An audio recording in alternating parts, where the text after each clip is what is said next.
Bismillahirrahmanirrahim. Assalamualaikum warahmatullahi wabarakatuh.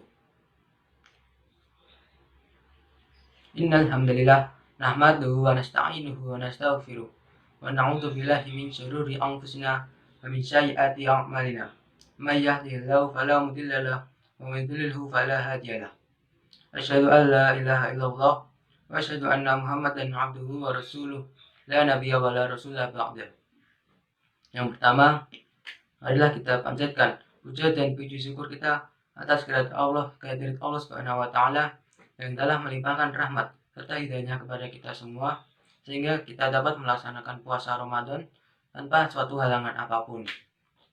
Tak lupa salawat serta salam kita aturkan kepada Nabi Agung kita Nabi Muhammad Sallallahu Alaihi Wasallam. Berkat bimbingannya kita menjadi umatnya yang berakhlak mulia seperti sekarang ini. Ikhlas adalah perkara penting bagi setiap muslim, karena dengan ikhlas sajalah ibadah yang kita lakukan akan bernilai pahala, dan kebalikannya, jika tidak, maka malah akan mendatangkan dosa. Seperti yang kita ketahui, bahwa ikhlas adalah beribadah dengan niat hanya mengharap pahala dari Allah Subhanahu wa taala.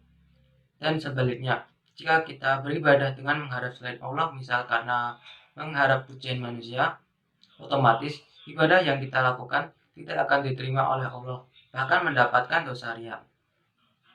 Perbuatan ibadah yang seharusnya mendatangkan pahala malah mendatangkan dosa.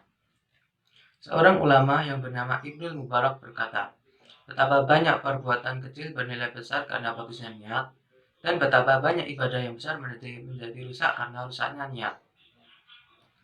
Maksud dari perkataan tersebut adalah amalan yang ringan seperti menyingkirkan batu atau paku di jalan dengan didasari niat ikhlas mengharapkan pahala dari Allah, maka amalan ringan ini akan mendapatkan ganjaran yang besar di sisi Allah. Dan amalan yang besar seperti ibadah haji, tapi dengan niat agar dipuji dan dikenal di lingkungannya, maka amalan besar tersebut rusak dan tidak mendapatkan pahala di sisinya. Mungkin kita sering berkata, saya ikhlas kok menolong kamu, atau saya ikhlas memberi uang ini untuk kamu, dan kalimat yang sejenisnya.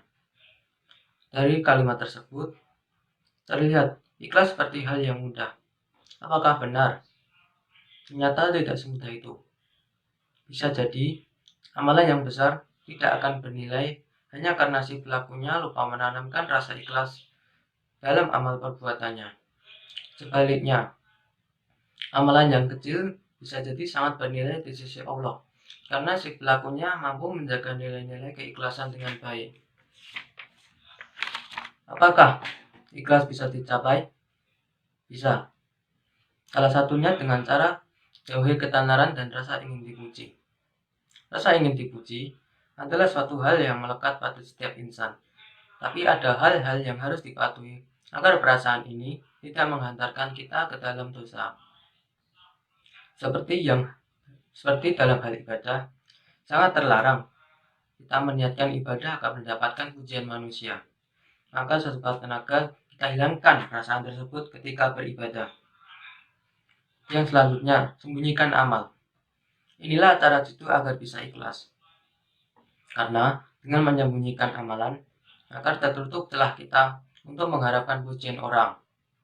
Dan inilah yang dilakukan oleh para ulama terdahulu. Sekuat tenaga kita sembunyikan amalan sunnah kita. Berbeda jika amalan itu adalah amalan yang disyariatkan untuk dilakukan di tempat umum seperti sholat fardu, sholat idul fitri, sholat jumat, dan lain sebagainya. Itu saja yang dapat saya sampaikan. Semoga apa yang saya sampaikan tadi dapat bermanfaat bagi kita semua. Nun wal qalami wa ma yasturun. Wassalamualaikum warahmatullahi wabarakatuh.